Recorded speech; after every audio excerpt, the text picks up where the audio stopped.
Rafathar tolak tawaran Erick Thohir untuk gandeng pemain Argentina masuk lapangan.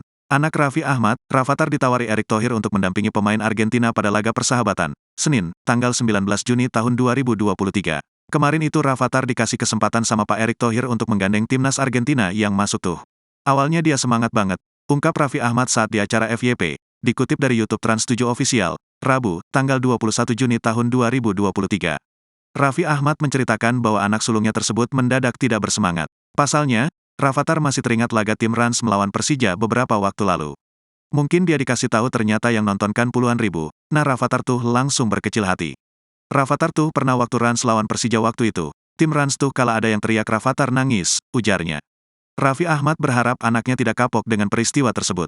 Tapi dia tiba-tiba mikir, "Pah, kalau A pegang pemain Argentina masuk ke dalam, terus misalnya nanti Indonesia kalah, nanti A diteriakin lagi Rafathar nangis," terang Raffi Ahmad. Rafathar akhirnya memutuskan hanya ingin menonton saja. Rafathar pun meminta maaf kepada Erick Thohir yang sudah memberikan tawaran kepadanya.